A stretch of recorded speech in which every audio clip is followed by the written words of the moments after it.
Welcome to the Sam and Joe VA Show, where we teach women just like you how to create your very own in-demand virtual assistant business. We're your hosts, Sam and Joe, and get ready to have the control, flexibility, and freedom you've always dreamed of. Welcome to episode 41, the perfect virtual assistant business. Yeah, that elusive, perfect virtual assistant business. Please don't let anyone tell you what a perfect virtual assistant business looks like, because it really comes down to you and what you want it to look like. Am I right? Definitely. I think people are trying to chase I need the perfect virtual assistant business.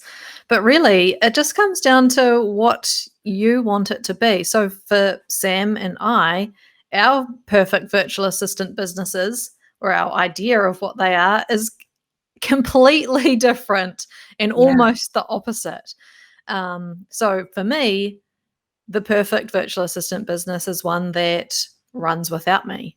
And I'm actively working towards that. And over the next couple of months, that will be a reality. I've put things in place and now have team members who are running things for me, and I'm there still training and helping.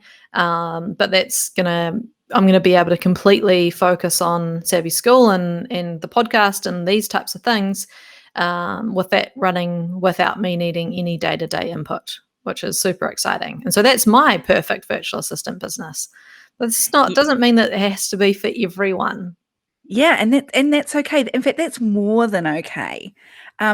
See, currently my perfect virtual assistant business is doing the work that I want to do for the people I want to do for when I want to do it. So that's kind of like, and you'll hear that it was me, the work that I want to do. So I actually don't want to be hands off. I am very hands on, and I'm really happy with that.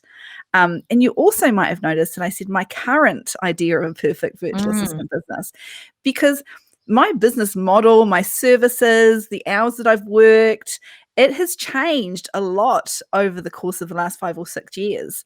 And that's the thing I love most about doing what I do, is that I am the boss and I can switch things up and I can change things whenever I feel like it, depending on my lifestyle at the time. I think that's a really important point, it's changeable.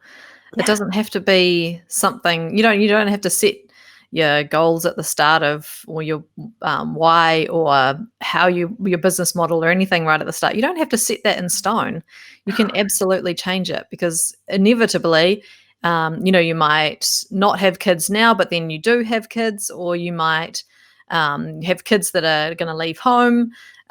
You might want to live in a different country. Like, all sorts of things can change, which means that your perfect virtual assistant business, or your idea of what a perfect virtual assistant business is, also going to change. That right from the beginning, I wasn't thinking that I wanted to have a business that was standalone and run without me. Absolutely not. I was like super keen to get stuck in and want to do it. And I knew I wanted to have a team. And that's what I've done over the last 8 years, is built the team and had an amazing business that I've absolutely loved. And it has been my perfect virtual assistant business. And now it's something slightly different. It's, ever evolving. Yeah, and that's the joy of it. It's the joy of doing what we do. I feel really, I'm not going to say lucky, because I really don't like it when people say that they feel lucky, or they're lucky that they live the life they live, because I don't actually believe in luck. I think you create the life that you have.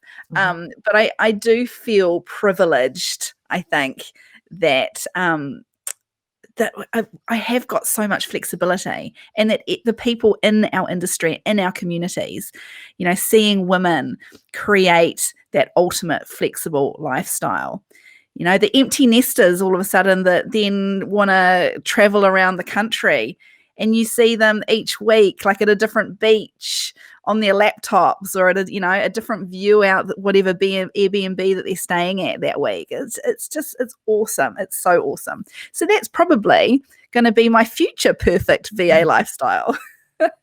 Absolutely. So if you're listening to this and you're thinking, oh, I feel like I don't have the perfect virtual assistant business. So really take a step back now and think, what is your perfect virtual assistant business? What does it deliver for you in your lifestyle? What is it that what life do you want to live that the virtual assistant business can support? And really take stock of that and figure that out so that you can then stay in your lane. You can focus your action that you take all around achieving your perfect virtual assistant business and not anyone else's, and don't let anyone else influence you as to what it should or shouldn't be. Yeah, and when we say anyone else, whether that's don't let your clients who are asking you to do work that you don't want to do and you feel pressured, don't let them influence the type of business you end up having. And don't let other virtual assistants that you kind of look up to and you think, oh my goodness, they've got the perfect virtual assistant business, but mine doesn't look anything like that. So I need to change it. So I'm doing what they're doing. No.